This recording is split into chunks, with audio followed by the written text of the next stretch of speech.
It was very charming. I am beyond proud to know that there is someone in the world that deeply cares about every tiny detail about who I am. Our first text, like where we were like asking each other out on a date. How do you ask? She asked me out. Ooh. It was crazy. It was crazy. No! It was crazy. Man, how'd it go? I went to dinner and I had no idea. Were you nervous? No, I thought, Yes, he was. I didn't even realize we were on a date. And she was like, well, if this, you know, I would have worn something different to this date. And I was like, wait, what? We're on a date? I had no idea. She said that? No idea we were on the date. And we like hung out like 2 days later. And then I was like, I think she likes me. And then. That's not all. During the same live stream with Kai Cenat, Benny Blanco also shared why he's so deeply fascinated by Selena Gomez. She's the best girl I ever met in my entire life. What makes her the best girl that you met? She's the funniest, sweetest, most caring. She's also a fucking boss. She's like the most, like, does everything in the world. She's like about to get like an Oscar right now. She's in like the best movie. She's an amazing singer. She's everything. That's a W boyfriend right there. She's highly rare. She's everything. Even when she's not in the room. She's the hottest girl alive to me. And she's everything. She's perfect. She's W. Selena has been focusing on her personal growth after her past relationships with people like Justin Bieber. However, stepping into new relationships after such difficult experiences isn't simple. It can leave lasting impacts and affect a person's self-esteem, especially since Selena has also faced challenges with bipolar disorder. I'll live with bipolar and you don't suffer from it as much anymore. How did you go about learning how to live with bipolar as opposed to suffering from it? Well, I do the necessary things, you know. I see a therapist. I have tons of workbooks I can. Betty has been working hard to make Selena feel valued, going the extra mile to be the kind of man she's always wanted. This means he makes sure every outing is memorable, often taking her on luxurious dates whenever they spend time together. We're watching some images that we saw on Instagram last night. Oh, yeah. By the way, you guys support each other, you and Selena Gomez. I love that. She's like kissing your book. Like, this is really it. This is who you want next to you. Oh my God, are you kidding me? I wake up every day and I look in the mirror and I'm like, how did this happen? But until anyone figures it out, whee! At first, this looked like nothing more than a publicity stunt. Celebrities caught in scandals often rebrand themselves as spiritual or born again, and the timing here seemed too perfect. Britney's transformation happened just as Kevin Gates, a well-known spiritualist with a complicated personal life, started appearing with her publicly. This led many to wonder if the change was genuine or simply strategic. Since Britney has been dating rappers for years, people felt they already knew the answer. It was as if she went from controversial to saintly overnight, using religion as the new form of rapper romance. Recently, she faced backlash for sharing an update about her life after converting to Islam. In a video, she described her spiritual journey as a cleansing process for her mind, body, heart, and soul. She revealed she's been sober for 6 months, celibate for 8, yet only a Muslim convert for 5. She claimed she no longer needs online validation and now feels free.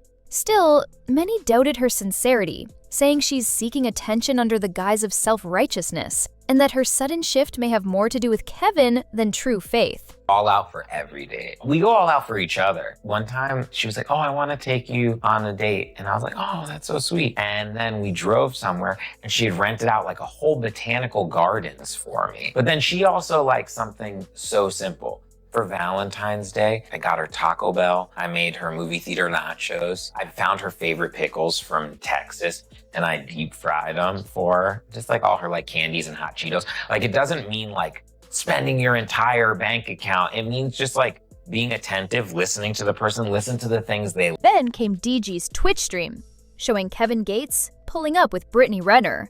The moment they appeared together, making their relationship public, the internet went wild. I think it's just really important to meet someone that respects you.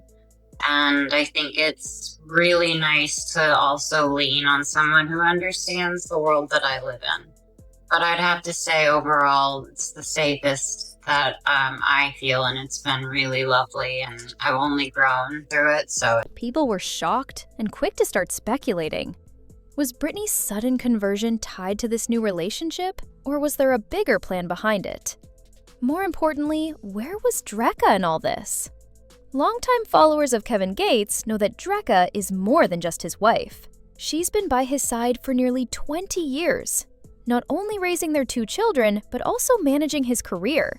As his manager, she played a crucial role in building his brand, shaping his image, and supporting his professional and spiritual growth. To many fans, Drea wasn't just a partner, she was the perfect match for him. This is literally what we did for Valentine's Day. Her favorite thing is Taco Bell. So these are her favorite foods. So I said, I want to do something that she loves. She loves movies. So I rented out a movie theater. She loves a comfortable couch. So I took out the seats and we put like a huge couch in the front. I was like, what are all her favorite foods? So I thought of them. You know, I spoke with her grandma. I spoke with her mom, her best friend. This is what I came up with there. I brought a deep fryer, everything, made her fry pickles. I got her all her favorite Taco Bell. She loves hot Cheetos. I got her hot Cheetos. And then she loves movie theater nachos. So I brought in a nacho machine. And then we watched, her favorite movie like growing up was Almost Famous. So we watched Almost Famous. We ate the fucking nachos. And like, that's what she loves. Like, she's like the easiest You're thing in some the world. boyfriend, man. Holy shit. You're knocking it out of the... Fans didn't hold back when Kevin appeared with someone new, especially given Britney's history. Comment sections filled with heartbreak, disappointment, and calls for him to return to Drea, who represented stability, substance, and a decades-long journey. Kevin and Drea's relationship wasn't perfect, but it felt authentic. She was the calm, spiritual, business-minded balance to his gritty rapper persona, and many believed she helped him tap into his now famous spiritual side. Still, their bond eventually fractured. No statements were made, only silence, followed by rumors that Drea had cheated with their personal trainer. Fans pointed to Kevin's lyrics for clues, especially his song Super, where he rapped, "Personal trainer embedded my personal space deep down inside and it killed me." While never confirmed, the line was seen as raw and revealing. Some shrugged it off, saying Drea may have been matching his energy, given Kevin's own cheating past. Regardless, the hurt was obvious. Pain like that shows in behavior and carelessness, often leading people to distractions rather than healing. On Carisha Please, Kevin dodged direct questions about Drea's alleged cheating, leaving the story open-ended, a silence many saw as a manipulative tactic, fueling further criticism.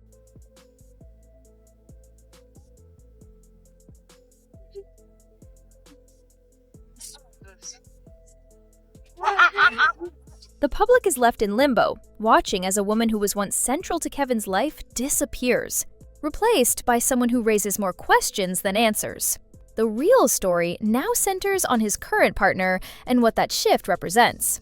The contrast between Drea and Brittany Renner is stark. From the leaked tape, Kevin expressed regret about ever meeting Persia. Narcissists often avoid revealing their true selves, and if Kevin had known she was recording, he likely would have been more calculated and polite. Instead, the raw exchange exposed him, leading fans to label him a narcissist, gaslighter, and a so-called spiritualist using faith to dodge accountability. Some even joked he embodied the unhealed narcissistic Aquarius male stereotype, and few disagreed. Kevin himself mentioned zodiac signs during the drama, and rumors swirled that he'd use the audio in his next track. Sure enough, he did. The opening of his following song featured snippets from Persia's recording, including her emotional plea, "You don't even regard how I feel." It was a move that many saw as the ultimate display of arrogance, the exact behavior expected from a man flaunting his infidelity. No room for kids in your life, right? What do you mean I want to have? That's like the goal on the box. Like, Oh, no. But it didn't stop there. Kevin had the nerve to post on TikTok in a sharp red suit, looking like he was headed for the BET Awards red carpet. Then in walks Brittany Renner, leaving everyone thinking, what just happened? He even pulled her to the table, ring and all. And if that wasn't enough, during one of Persia's performances, The same dramatic audio from the leaked call played for the whole audience as his new song blasted in the background. So, is this a midlife crisis or just a PR stunt disguised as a grand gesture? You're in pain. Give me a hug. I'm sorry. I love you. Whole life since I was a kid, I've been working. The only thing that I want is you. I'm just like, want to be like a mom. Then the lyrics kick in, with Kevin talking about being in love and not caring about someone's body count, which had everyone thinking, okay, that's definitely about Britney. At this point, people even wondered, so is the thing with Drake over then? But first, let's be real, Kevin is in full damage control mode. I bet anything that the next time he's asked about the leaked recording or his relationship with Brittany Renner, he'll brush it off as just a teaser for his upcoming song. This is how these narcissists operate, constantly rebranding themselves to keep control of the narrative. Seeing a lot of discourse online about Selena Gomez and whether or not she's talented or why she's so loved if she doesn't have this talent or this talent. You wouldn't know it if you weren't chronically online for the last 10 years and specifically a part of the Belieber fandom. This plays a lot into why Selena Gomez is so loved today. And so we have to go back probably about 10 years to when after she finished Wizards and she gets into the relationship with Justin Bieber, this woman, you could have called her the most hated woman in America. The second her and Justin Bieber started dating, they did not let the foot off of her neck until he got married. Until he was married. And it's insane. So Gen Z, loving her from Wizards, we see her get into this relationship where she is then online being bullied, being fat shamed, called XYZ. It was really sad to have. Then she gets sick. There is a possibility that we're going to lose Selena Gomez. And for that, everyone rallied. They said, we are not losing Selena Gomez today. We love Selena Gomez. But we don't love her because of her talent or because of her acting or because of her singing. We love her because she has endured so much publicly and is still standing today. You're like, Selena Gomez, come here. You just want to take Selena Gomez and you want to make sure that this girl is safe at all times. We have so much empathy and sympathy towards this woman that we don't want to see anything but. Fans flooded the comments, calling the switch from Drea to Britney a downgrade. Meanwhile, Drea appears happy, focused on her kids, wellness, and garden. She seems relieved, while Kevin turns pain into art, love bombing publicly. If that recording's the intro, a toxic rollout is coming. Subscribe for more. Do you ever do a couples cooking section? We do it every day. We On camera? maybe someday. No, we always cook together. She's such a good cook. Like, it's not like just for her chef. Like, she's like an incredible cook. And yeah, we have so much fun cooking. All we do is. This isn't just about bad decisions. It shows what happens when someone grows up being taught to protect the brand at all costs. When public image comes before everything, boundaries don't exist. You just learn how to survive with PR tricks. And now fans are catching on. JoJo might be dressing older, rocking leather boots and drag makeup with that karma attitude, but the way she reacts still feels stuck in the past. If this is how she treats her friends, it makes people wonder, what really happened with her exes? Now that Kath has spoken up, fans are rethinking JoJo's whole dating history. And it's all starting to click. It's not just one ex who walked away, it's all of them. Take Avery Cyrus, for example. She and JoJo were together for 3 months. After the breakup, JoJo appeared on her mom's Instagram story claiming she was used for attention and said, "I got tricked. I got F-word played." But things turned weird when people found an older clip of JoJo and Avery talking about being friends. Like the whole relationship had been staged from the start.